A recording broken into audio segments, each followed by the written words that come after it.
I just played the Call of Duty Modern Warfare 2 multiplayer beta on PC, and this is my no BS first impressions of the experience. So, does Modern Warfare 2 live up to the insane hype that this title is generating? Well, that's a complex question, one that I will do my best to answer over the course of this video, but I don't want to mislead you either. And before we get into those details, I have a quick word from today's sponsor.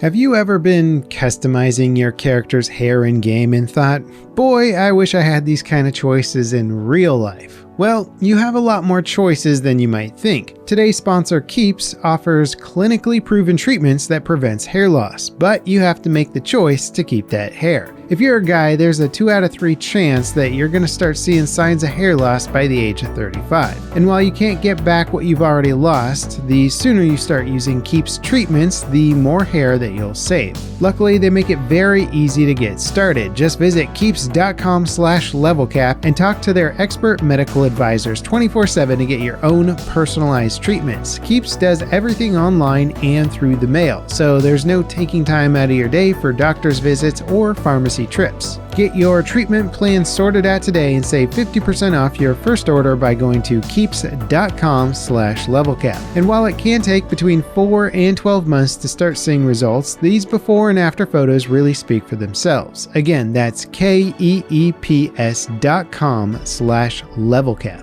Alright, now, the multiplayer beta for Modern Warfare 2 is a mere slice of the content I expect to be playable on the launch day. So, trying to draw a final conclusion from the beta isn't exactly fair. Plus, the most anticipated features like Warzone 2, DMZ, and the campaign are not here, which of course are a massive part of the overall hype train leading up to this title, so I can't speak to those elements. In fact, the general hype surrounding the Call of Duty franchise these days has been around the Warzone game mode, the secretive DMZ mode, and the campaign for the most part. The current multiplayer beta showcases lots of the base mechanics of the engine and game modes that are not necessarily central to the more exciting aspects of what I think the mainstream media has been focusing on for the game. They're important to the gameplay, the nuance, flow, general meta, performance, and things like that, but they might not be quite as exciting when compared to, say, DMZ details or new Warzone stuff. That said, I've still had a really fun experience playing the game, and Call of Duty Modern Warfare 2 is doing what COD does best, which is tight, fast, strategic, and chaotic, destructive combat. Map knowledge, honing your weapon skill, and loadout refinement gets you better and better at the game. You can start to feel your muscle memory get more and more dialed in match after match, and the repetitive nature of each corner peek, combat slide, and grenade toss start to blend together and become second nature. It gets addictive, relaxing, therapeutic at times, annoying at other times when you're not quite in the zone, but ultimately that's COD, and that's the formula that has made this game the unstoppable juggernaut that it is today. It's good. That is, if you like that core formula, then you're almost certainly going to like what Modern Warfare 2's base multiplayer has to offer. There is, of course, a couple of changes to that basic formula. Minimap spotting, perks, weapon attachments, and other things are a little different than the last game you played. I like most of the changes, I think. Then again, I'm not a hardcore COD fanboy. The minimap spotting changes has some people a little bit upset. As a Battlefield fanboy, I gotta say that when Battlefield 1 got rid of minimap spotting for weapons being fired, it was a great change, and it really emphasized a reliance on just looking and listening versus staring at a corner of your screen all the time. I sincerely hope it has a similar effect to Call of Duty. I will say though, I did match into a few super sweaty rounds of Modern Warfare 2 where I was getting absolutely pummeled, and I basically couldn't run anywhere. People were just crouch walking everywhere and listening to my footsteps, and I just came clomping around corners into somebody with their sights already up and dialed in, and I just died super fast every time. It'll be interesting to see if Dead Silence becomes the go-to perk meta like it often does with other titles, or if something else gets messed with down the road, or if they have to change a lot of the footstep meta or rebalance things. That does seem to be the general discussion right now. As the matches get sweatier and sweatier, the pacing takes on a different style than I think players are used to with other COD games, and people don't like it as much, or they're protesting against it, and we'll see what happens with it down the road. Are the devs going to change things up? Are they going to stick with it? Is it going to become a different style of COD game? Are people going to move slower? Is it going to be sweatier? We don't know yet. We'll see how they respond to the beta feedback. Now, again, as a Battlefield fanboy and someone who kind of sees Battlefield as their preferred style of FPS experience, sometimes when there's a big rumbling in the COD world about the next big Call of Duty game, especially when it's about changes with the next game, there's always this little hope that maybe those changes might make the next Call of Duty game a little bit more like maybe a Battlefield game. It's certainly a self-serving hope without question, but it's just where my mind tends to wander. I'm always secretly hoping just a little bit that something like Ground War could become a supplemental mode for Battlefield, just something to keep me interested in between Battlefield games. This time around, however, I really haven't let my mind wander too far down that path. I did with Modern Warfare, probably letting my hopes get a little too high, thinking that Ground War was going to be a real contender for Conquest, and unfortunately I was sorely disappointed when I played it. So this time around I was less disappointed when I realized that the new Invasion mode just really was not my cup of tea. I forced myself to play a few more rounds of it than I wanted to, just for the sake of making sure I understood the mode, but other than just farming bots for weapon unlocks, Invasion mode seems like a tech demo, basically. I guess it's described as like a chill mode, which is kind of a new thing for COD. You guys want to COD and chill tonight? The AI are a big part of the mode, and I gotta say, I don't like them. In general, AI are becoming a bigger part of Modern Warfare 2, and they're only really testable in the Invasion mode so far. And to sort of reiterate on what I was saying during my stream while I was playing the game, I get almost zero satisfaction from killing AI, and I always get annoyed when I die from a real player if it's due to prioritizing an AI target instead of an actual player.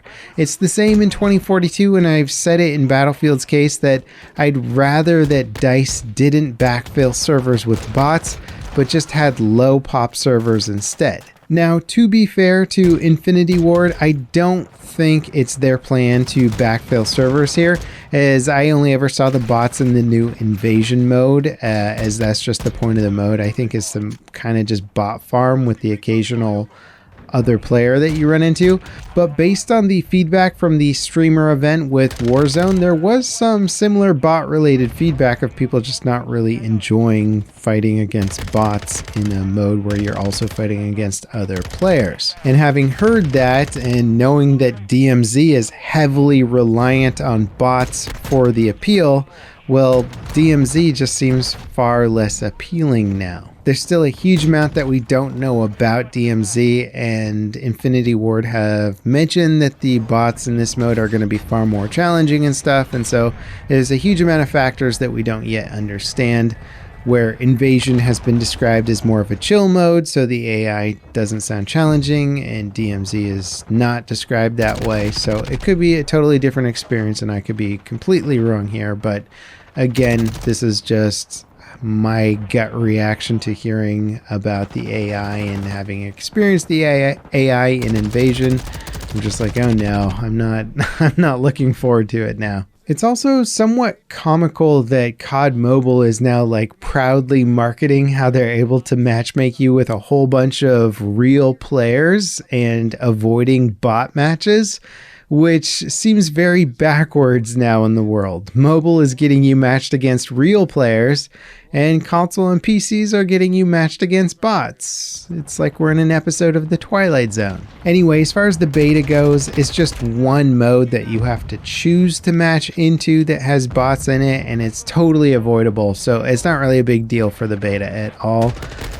We'll see how that works for the full game, but I think for the most part you'll probably be able to avoid modes with bots in them. It's just an interesting topic, considering that I think bots are going to be a much bigger part of Warzone 2.0 and certainly a much bigger part of DMZ. Now, as for the rest of the PC experience, the options on PC have been really impressive. Infinity Ward is not messing around in most regards. There are hardly any games that offer this level of controls, graphic options, and audio input and output options. It's honestly awesome. As a content creator, being able to pick my mic input and my in-game VoIP output channel is extremely rare and very much appreciated.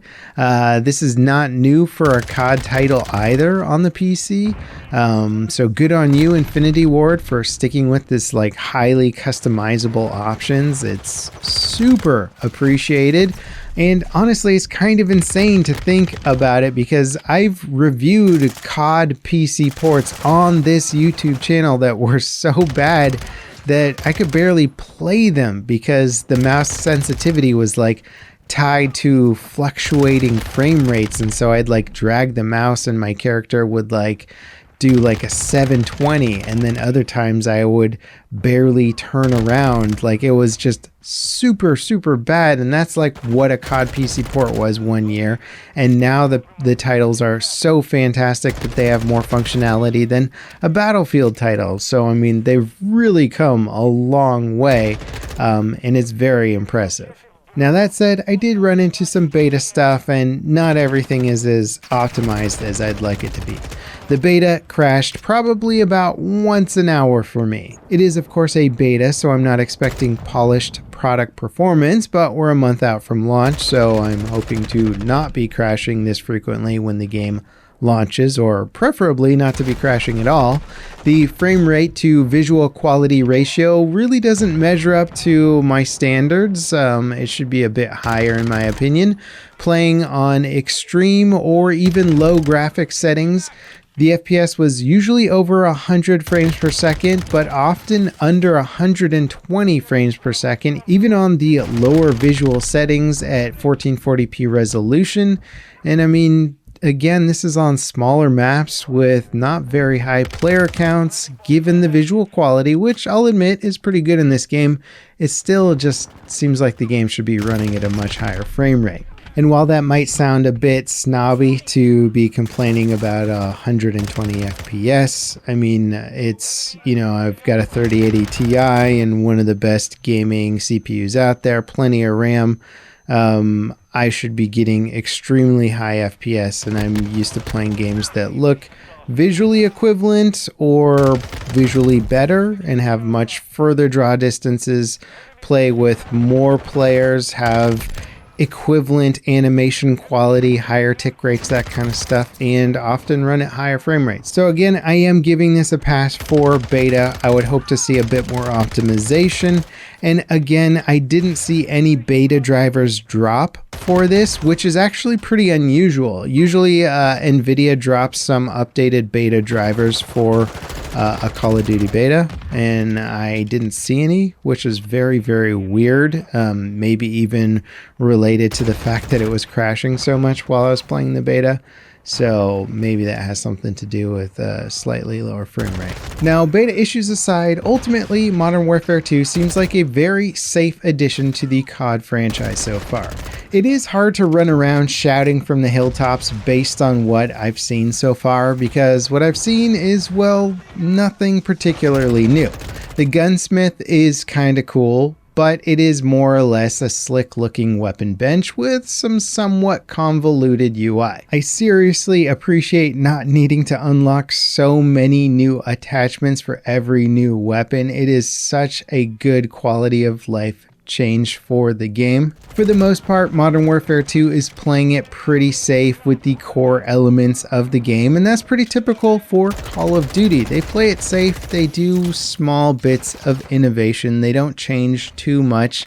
They keep the game safe, they have a winning formula, they keep the fans more or less happy, and even within that, there's plenty of people upset about the small things that they have changed, like the mini-map. People are talking about the TTK being too fast, the footstep audio being too loud, all the tiny stuff that they have tweaked.